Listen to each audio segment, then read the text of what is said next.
Goldie Hawn really hated this one guy more than anybody. Goldie Hawn was born Goldie Jean Hawn on November 21st, 1945, in Washington, D.C. She grew up in a normal middle-class family and got into art stuff super early, which helped her become the kind of person who could make any room feel fun the second she walked in. Her dad was a band leader, and her mom owned a jewelry shop. They always pushed her to be creative and be herself, and that's exactly what built her super charming personality and killer funny timing. Even when she was little, she had this crazy sense of humor and happy energy that later became her big thing in movies and TV. Hawn first got famous in the late 1960s when she was on the super popular comedy show Rowan Martin's Laugh-In. Her huge smile, shiny eyes, and perfect jokes made her the star of the show, and millions of people across America fell in love with her. On Laugh-In, she created this cute but smart kind of humor, and played all these goofy, fun, lovable characters that everyone just wanted to hug. That show shot her straight into big-time Hollywood movies, and she kept killing it for years and years. She switched from TV to movies like it was nothing, and she could do funny stuff and serious stuff equally well. She made people laugh until they cried and then actually cry for real. Movies like Cactus Flower, where she won an Oscar for Best Supporting Actress, and huge comedies like Private Benjamin, Overboard, and The First Wives Club proved she was a total boss who could own the screen with jokes and real feelings at the same time. More than just awards, people loved her because she felt real. She was warm and human in every single part she played. Goldie Hawn's crazy successful career suddenly slowed down big time when two movies she was really excited about, The Out-of-Towners and Town Country, totally flopped at the box office. For us, Omi one who'd spent years making everyone smile with her perfect comedy and charm, getting 2 bombs in a row felt super harsh in an industry that can love you one day and forget you the next. Those flops didn't just hurt the movies, they kind of put a cloud over her shiny career, so she quietly stepped away from Hollywood for a while. Her 2002 movie The Banger Sisters, where she starred with Susan Sarandon, ended up being her last movie for over 15 years. To fans who grew up watching her light up the screen, her going quiet felt shocking and kinda sad, like a whole happy era of movies just went dark. Then, in 2017, Goldie Hawn shocked everyone and made her fans super happy by coming back like a boss. After 15 years away from movie sets, cameras, and crazy Hollywood life, she jumped back in with tons of energy and starred in the funny action movie Snatched. She played Amy Schumer's super overprotective mom and slid right back into making people laugh, reminding everyone exactly why we loved her so much. Her comeback wasn't just another movie. It felt like a big party, and proof that real stars never really lose their magic. Besides all her acting wins, Goldie Hawn has always been loved for doing good stuff and helping people. She helped start the Hawn Foundation, which teaches kids mindfulness and how to handle their feelings, showing how important mental health and being kind really are. Because of everything she does, she's inspired tons of people to care more about being nice, growing as a person, and bouncing back when things get hard, way beyond just movies. Goldie Hawn's love life has always been one of the juiciest Hollywood stories, full of passion, heartbreak, getting back up, and finally finding the real deal. All her relationships help shape who she is and the actress we all love. Her love story feels like its own movie, full of amazing highs, super sad lows, the twists, and a happy ending that feels like a fairy tale. Her first big romance started in May 1969 when she married dancer-turned-director Gus Triconis in a small, sweet wedding in Honolulu, Hawaii. She was a rising star full of energy, and Gus was a performer too, so it felt like a perfect match.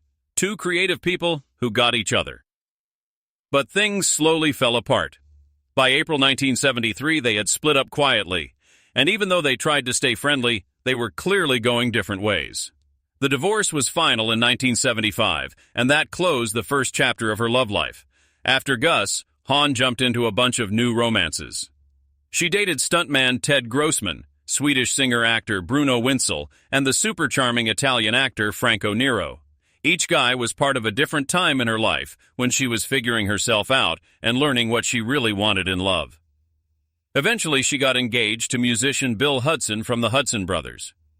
They got married in July 1976, and soon they had an adorable family. First son Oliver, then daughter Kate, who later became a huge star herself. But even with the kids bringing joy, their marriage started cracking. By August 1980, fame, busy careers, and just not clicking anymore broke them up for good. Still, Hahn kept following her heart. She dated French actor Yves Renier, TV star Tom Selleck, and Moroccan businessman Victor Dry, each one adding more color to her story. But everything changed on Valentine's Day 1983 when she started dating actor Kurt Russell, a total surprise that turned into one of Hollywood's greatest love stories ever. Their connection was instant, exciting, and totally real. Over the years, they built a big, happy, blended family full of love and laughs, and they had their son Wyatt in 1986. In 2018, they celebrated 35 amazing years together, something super rare in Hollywood. They're still going strong and show that true love doesn't always need a wedding ring. Beside romance, Hahn has poured her heart into making the world better. In 2003, she started the Hahn Foundation to help kids with school programs that make them feel good inside, do better in class, and grow up strong in a tough world. Her love for mindfulness and helping kids feel their feelings shows a super caring side that people don't always see behind all the glitz. Goldie Hawn, the bubbly star with the sunny smile, crazy laugh, and total screen magic, was super honest about her very first days on a movie set. "I truly hated him more than anyone," Hawn said with her usual funny, straight-up style, talking about her co-star, Buddy Ebsen. To everyone else, Buddy Ebsen was the king of charm, a pro actor who'd been famous forever, from old musicals in the 1930s to being the star of the Beverly Hillbillies on TV. But to young Goldie back then, he felt scary and tough, and she said he made every single scene 10 times harder than it needed to be. Hearing her say that might shock people because Hawn is always so warm and fun. She's the queen of funny, happy movies, so nobody expects this kind of story. But behind the scenes on her very first movie, the one and only genuine original family band in 1968, things were totally different. Hawn was just a newbie making her big screen debut, and suddenly had to deal with the huge presence of Buddy Ebsen. She said he was bossy, loud, and super picky, stuff that made a beginner feel like every tiny scene was a giant test. "I was basically still a kid," Hawn remembered, "and he made me feel like every line I said was wrong." You have to remember where she was in her career right then. Before this movie, she'd become a star on Rowan Martin's Laugh-In with her perfect timing, silly moves, and funny faces that made her famous overnight. Moving from TV to a big movie wasn't easy. On Laugh-In, she could do whatever she wanted and play a rouse. But on a serious movie set with a legend like Buddy Ebsen, she felt trapped, watched all the time, and totally not good enough. The mix of a brand new star and an old pro created a lot of tension, nerves, and even some grudging respect later on. When Goldie Hawn says Ebsen was the person she hated most, it shows the weird teacher-student vibe that happens in Hollywood sometimes. Ebsen took acting super seriously because he'd been doing it forever. He probably just wanted everything perfect. But to Hawn, who was still figuring things out, it felt mean and picky. She later said, "He didn't mean to be cruel. I get that now.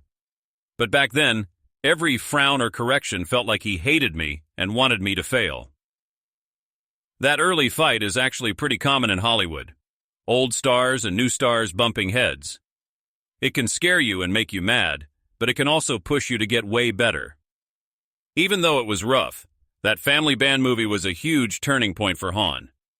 Yeah, she really didn't like Ebsen while they filmed, but she also knew the movie was a giant chance. "I hated him, okay," she said. "But I learned more on that set than in any acting class. I learned how to stand up for myself, how to keep going, and how to shine anyway." Her first movie role was like jumping into the deep end. It tested her, sharpened her skills, and got her ready for all the amazing roles she did in the 70s like Cactus Flower and Shampoo. Looking at her whole life and career, Hawn being so open about hating Buddy Ebsen shows the real, messy side of being a star. The nerves, the fights, the hard stuff nobody sees behind the glamour. She's always been super honest about what bothered her or scared her. "He wasn't just some co-star," she said years later. "He was like a mirror that showed me how bad I wanted this and how hard I was willing to fight." It sounds like she was mad, but really she's saying the toughest people often teach us the most. Goldie Hawn and Buddy Ebsen were never buddies. It was a stressful, intense time that stuck with her. But instead of breaking her, it made her stronger and helped create the funny, tough, graceful star we know today. Even years later, she could laugh about it and admit it was part fear, part anger, and part respect. "I hated him more than anyone," she said with a little smile. "And somehow because of him, I learned to survive and even love this wild business." By the time she won her Oscar and became one of America's favorite stars, she could look back at that scary first job with Buddy Ebsen, not with hate, but with a quiet thank you. She realized it was a super important part of her story, not just talent or luck, but the hard moments that pushed her to become who she is. Goldie Hawn is actually an awesome dancer and started show business as a pro dancer before she ever acted. Goldie Hawn started the Hawn Foundation, which helps kids feel good about their emotions and teaches mindfulness in schools.